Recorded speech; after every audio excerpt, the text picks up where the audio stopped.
In this video, we're going to go over the heart of object-oriented programming, which is classes and objects. And you may have done this in other languages, especially if you've studied languages like Java or C++ before. So we're going to learn all about classes and how you make members of those classes, which are called objects. Here we go. So what is a class? You can think of a class as a blueprint for a set of objects that all share common characteristics. It's a template of things you want to create that can do certain things. Then an object is an instance of a class. Now, although we haven't created classes yet in Python, we've already used objects and classes without calling them by those names. We've created variables that were lists. Each of those variables is an object which belongs to the class list. Now, you didn't write the class list, that's part of Python language, but you created an object of type list. Each one of those variables, the objects of type list, can do all the things that any list can do. Like you could put variable name .append or variable name .extend. We're going to learn how to make functions like append or extend so that you can create classes that do exactly what you need. So, what goes into a class when you create it? Each class has associated with it some data elements and some methods or functions. We've already learned how to create functions that aren't associated with a class. We can create functions that are associated with a class. These functions can be performed by objects in that class using the data that's saved for that object. So the extend function was a function within the class list. And when you say variable name .extend, it takes the data for that object, all the things in your list, and does an extend to it, which means make the list a little bit longer. So here's an example of something we might be trying to do. Let's say we had a class that we called school. Maybe some data we wanted to keep for a school were the name and the city and the country and the students. Okay, and maybe some of the functions we wanted to perform were add a student or get the time zone. And maybe some school objects drawn from people in this class. Let's say we had a school called Isidore Newman. Okay, this is a silly example because I should have called it Cranbrook. We have a school called Isidore Newman. We have a school called Cranbrook, but this is the one. Let's say this is Cranbrook. The name would be Cranbrook. See, we wanted a name for each school. The city is Detroit. We wanted a city. The country is United States. We wanted a country. The students, Samuel, Ryan, and Matthew. Notice I've got a list of 3 students going in there because we have 3 Cranbrook kids in our class. Maybe another school was Hong Kong International. City, Hong Kong, country, China, 1 student, Andrew. And then let's have a completely made-up school, Tinker Toy Tech, city, Paris, country, France, no students attending there. Now, how do we define a class? We put the word class, then the name of the class, and a colon. Everything that's indented underneath it, remember when we end with a colon, we're starting an indented block. Everything that's indented underneath it is part of the class definition. You include 1 or more functions in this area, including ones with special predefined names and meanings, such as underscore, underscore, init, underscore, underscore. All the predefined names that have a special meaning have 2 underscores at the beginning, 2 at the end.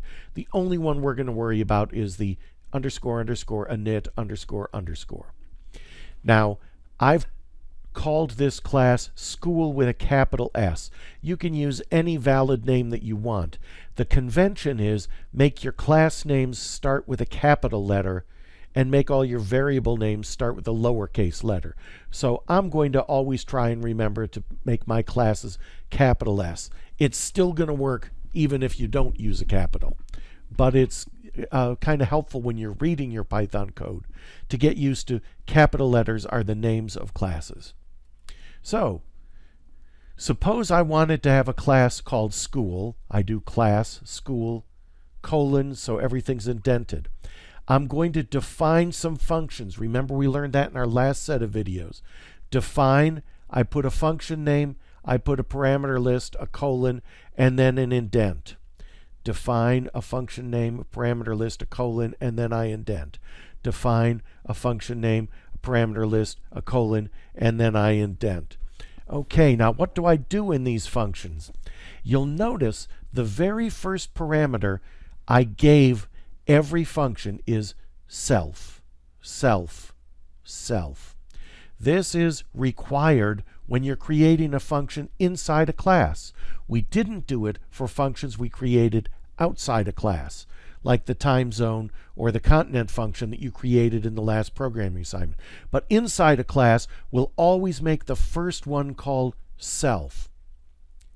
Then self refers to whatever object is actually running this function. This will become more clear when we do some examples. And then self dot anything means give me a piece of data that's associated not with every object in the class school, but with just one. So if I add an object for the Cranbrook school, self.name for Cranbrook would be Cranbrook. Self.name for the Hong Kong International School would be Hong Kong International. Now the rest of the parameters work just the way that you know about them from previous lessons. So I'm passing in self, name, city, and country. When I do self.name equals name, that takes whatever got passed in and puts it into something that's going to stay there forever associated with this object. And I'll put the city that was passed in into something that will be remembered forever for this object. And I'll put the country into something that will be remembered forever for this object. And I'm going to create a list of students that will be remembered for this object. And it starts out as there are no students in here. Okay? This init function, the one with the underscores at the beginning and the end, has a special purpose. It gets called automatically whenever you create an object that's of type school. We'll see that on the next page. Now, suppose I had the function add a student, self and student. So if I pass in a student, I want to get it added to this list. So how do I do that? Self.students. Self.student says, find all the data associated with myself. There should be one called students. Yup, I created it up here. And since that's a list, I can do an append to that list. What am I going to append? Whatever got passed in as student. Get time zone. This is different than the time zone function you created before. This one's based on cities. So it's going to say, if the city that I remembered is Detroit, do UTC minus 5. If the city was Singapore, UTC plus 8, and so on. Now, let's see how we create an object of type school. I'm going to say Cranbrook equals school. This has got to be the name of the object. Note with the capital S, I know that that's the name of my class. And I'm going to pass in three things. The name of the school, the name of the city, the name of the country. The init function gets automatically executed. Now, the init function had 4 parameters when we created it. It had self and name and city and country. We don't pass in self. That happens automatically. We pass in city or name, city, and country. Once I do this statement here, I've now got an object that I'm going to call Cranbrook that saved the value of Cranbrook, Detroit, United States, and has an empty students list. Now I do Cranbrook add a student Samuel, add a student Ryan, add a student Matthew. By the time we get to this point, we've got the variable Cranbrook is an object of type school. That object is remembering some data for itself. Its name is Cranbrook, its city is Detroit, its country is United States, and its students list now has 3 names in it. If I print out Cranbrook.students, that'll give me the list of those students. If I print out Cranbrook.getTimeZone, it'll execute this function, which returned a time zone. So this would print out Samuel, Ryan, Matthew, and UTC -5. Now let's say I create Harker as a different variable, a different object that's still of type school. That means when I put this name of a class here, it's going to call the init function. The init function had a self, which we don't pass in, that's automatic, the name of the school, the name of the city, the name of the country. So I'm passing in Harker, San Jose, United States. We only have 1 student in Harker, so when I do Harker add a student, I pass the name in. And then if I print Harker.students and Harker.getTimeZone, I get the list of students for Harker and the time zone for Harker, which are different than these. 1 class, 2 objects of that type of class. And then I'm going to create a variable called fake, a 3rd object of class school. And I'll pass it a school name, a city, and a country. And when I print it out, I get no students at all because I've never added a student, and the time zone was unknown time zone because I didn't have anything in my time zone function that recognized Paris. Now, here's some things for you to be careful of. When you define your functions inside of a class, you always need a first parameter that will refer to the object itself.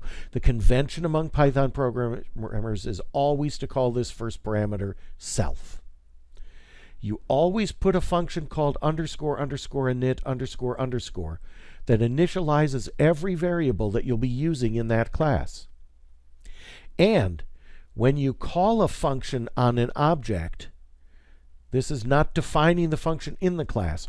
When you call a function on an object, you do not include self as the first parameter in the call. This is automatically put in by Python. This is, until you get used to it, this is the #1 problem among beginning programmers, is remembering to put a self in the definition of the function and not when you call it. Now, in our next video, I want you to have idle open. We're going to implement a class, this school class that we've been using as an example here. We're going to implement it and see what's going on every step of the way. And I want you to have idle open when you do that so that you can play along and make sure you can investigate what's happening. Okay, happy programming.